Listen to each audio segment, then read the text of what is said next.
Hi friends, welcome back to my channel Priyanka কর।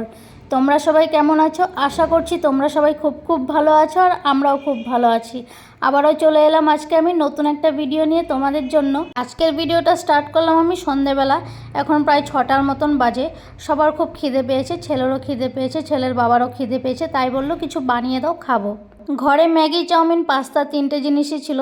ভাবলাম কি বানানো যায়, লাস্ট পর্যন্ত চিন্তা ভাবনা করে নিলাম। এখানে ভাবলাম ম্যাগিটাকেই বানিয়ে দিই আজকে, ওরা ম্যাগি খেয়ে নেক, আমিও খাবো ওদের সঙ্গে। আজকে ভাবলাম ম্যাগিটাকে একটু অন্যরকমভাবে বানাবো, তাই এখানে সবার ফার্স্টে কেটে নিচ্ছি গাজর একটাই নিয়েছি। একটা গাজরকে একটু কুচি কুচি করে কেটে নিচ্ছি, বেশি কুচি কুচি না। গাজরগুলোকে একটু কুচি করে কেটে নিয়ে তারপর এখানে কয়েক কোয়া রসুন ছিলে নিয়েছিলাম। রসুনগুলো ছিলে নিয়ে এখন রসুনগুলোকে একটু কুচি কুচি করে কেটে নেব।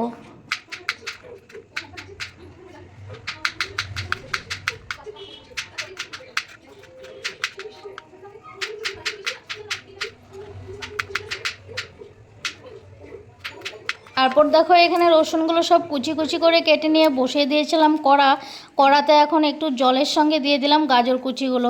একটু জলে গাজর কুচিগুলো সেদ্ধ করে নেব ভালো করে। গাজরগুলোকে একটু সেদ্ধ করে এখান থেকে তুলে নিলাম। তারপর ওই কড়াইয়ে আবার একটু জল দিয়ে দিলাম, ওই জলে দিয়ে দিলাম ম্যাগিগুলোকেও একটু 2 থেকে 3 মিনিটের মতো সেদ্ধ করে নেব। সবসময় একরকমভাবে ম্যাগি খেতে ভালো লাগে না, তাই ভাবলাম ম্যাগিটাকে আজকে অন্যরকমভাবে বানাই। এমনিতে বেশিরভাগ ম্যাগি আমাদের ঘরে শুধু আমার ছেলেই খায়, তাও আবার সেদ্ধ করে। ও ভাজা করে ম্যাগি একদম পছন্দ করে না খেতে। তারপর এখানে আমি ম্যাগিটাকে 2 থেকে 3 মিনিট পর্যন্ত সেদ্ধ করে নিয়েছিলাম। সেদ্ধ করে তুলে রেখেছি। ওইটাকে আবার ঠান্ডা জল দিয়ে 2-3 বারের মতো ধুয়ে নেব।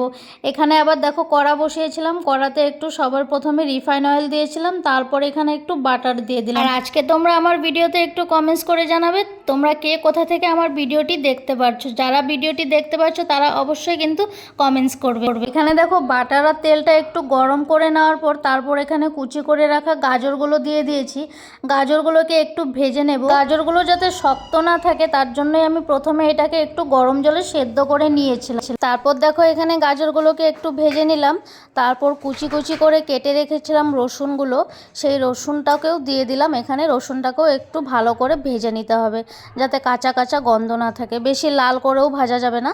তারপর এখানে দেখো কুচি কুচি করে লঙ্কা কেটে রেখেছিলাম, ওই লঙ্কাগুলোও দিয়ে দিলাম। লঙ্কাগুলোকেও ওইভাবে ভেজে নিতে হবে। তারপর কেটে রেখেছিলাম কুচি কুচি করে পেঁয়াজ একটার মতো দিলেই হবে, বড় সাইজের একটা দিলেই হয়ে যাবে। এখানে পেঁয়াজ একটা দিয়ে দিয়েছিলাম, পেঁয়াজটাকেও ভেজে নেব। সব জিনিসগুলোকে একটু ভালো করে ভেজে নিয়ে, হালকা ভেজে নিয়ে, যাতে লাল না হয়ে যায়। তারপর সেদ্ধ করে রেখেছিলাম আমি ম্যাগিটাকেও সেদ্ধ করে আবার ঠান্ডা জলে 2-3 বার ধুয়ে নিয়েছিলাম। তারপর এই ম্যাগিটাকে এখানে দিয়ে দিচ্ছি। ম্যাগিটাকে দিয়ে একটু নাড়াচাড়া করব। সামান্য একটু নুন দিতে হবে, বেশি নুন দেওয়া যাবে না। এখানে দেখো ম্যাগিটাকে খুব সুন্দরভাবে একটু নাড়াচাড়া করে নিয়েছিলাম। তারপরে এখানে একটু দিয়ে দেবো চিলি ফ্লেক্সটা দিতেই হবে, না দিলে ভালো লাগবে না এই ম্যাগিটাতে।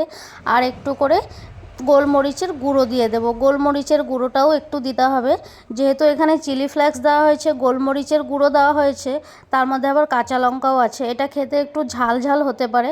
তারপর এখানে রেখেছিলাম, সাইড করে রেখে দিয়েছিলাম ম্যাগির মশলাটাও দিয়ে দেবো। এখানে 2 প্যাকেট দিয়ে দিচ্ছি আমি। সবার লাস্টে এখানে দিয়ে দিচ্ছি লেবুর রসটাও দিতে হবে। লেবুর রসটা দিলে খেতে আরও বেশি টেস্ট লাগবে। সব শেষে দেখো এখানে আমার ম্যাগিটা রেডি হয়ে গেছে। তারপর বেড়ে নিলাম, চলে এলাম রুমের ভেতরে। সবার প্রথমে দিয়ে দিয়েছিলাম এখানে ছেলে একটু চিন্তা করছিল যে এটা খাওয়া যাবে কিনা, কি পরিমাণ ঝাল হয়েছে।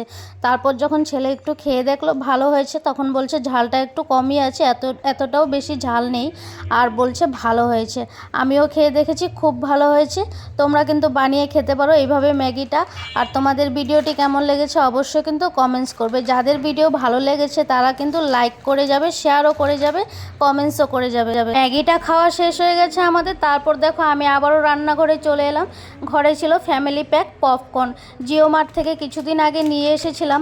ভাবলাম আজকে ফ্যামিলিও ঘরে আছে, সব ছেলে এই সময় টিউশন থাকে অন্যদিন, আজকে ছেলেও ছিল ঘরে আর বড় ছিল ঘরে। আর এই একটু পপকর্নটা আমার খেতে খুব ভালো লাগে। আমি যখনই জিও মার্ট যাই এই পপকর্নের প্যাকেট আমি নিয়ে আসি একবারে অনেকগুলো করে। যখনই সন্ধ্যাবেলা কিছু খেতে ইচ্ছে করে তখন এটা বানিয়ে খেয়ে নিই।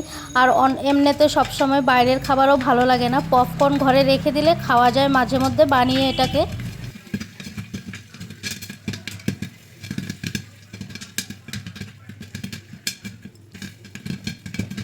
আমি রান্নাঘরে পপকর্ন বানাতে এসেছি। আমি পপকর্ন বানাতে বানাতে ছেলে আবার পড়তেও বসে পড়েছে। ম্যাগিটা খেয়েও পড়তে বসে পড়েছে। তারপর আমি আবার 1 গামলা পপকর্ন এনে ওকে দিলাম। ও তো খুব খুশি হয়েছিল। পপকর্ন খেতে ও ভালোবাসে, আমিও খুব ভালোবাসি। এখানে আমরা সবাই মিলে পপকর্নটা খেয়ে নিচ্ছিলাম। আমরা পপকর্ন খেতে খেতে বরমশাই আবার চলে গেছিলো মিষ্টির দোকানে, বললো আজকে মিষ্টি খাওয়াবে। মিষ্টি নিয়ে এসছে বাড়িতে। তো আজকে দেখো এখানে সন্ধ্যাবেলা সব খাবার দাবার নিয়ে ভিডিওটা করে ফেললাম। তোমাদের ভিডিওটি কেমন লেগেছে প্লিজ একটু কমেন্টস করে জানাবে আমার ভিডিওতে।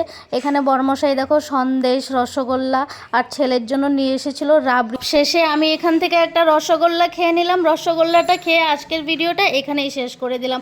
আমি আবারও আসবো নতুন একটা ভিডিও নিয়ে। তোমাদের যাদের ভিডিও ভালো লেগেছে আমার চ্যানেলটিকে সাবস্ক্রাইব করে রাখো। আজকের জন্য টাটা, বাই।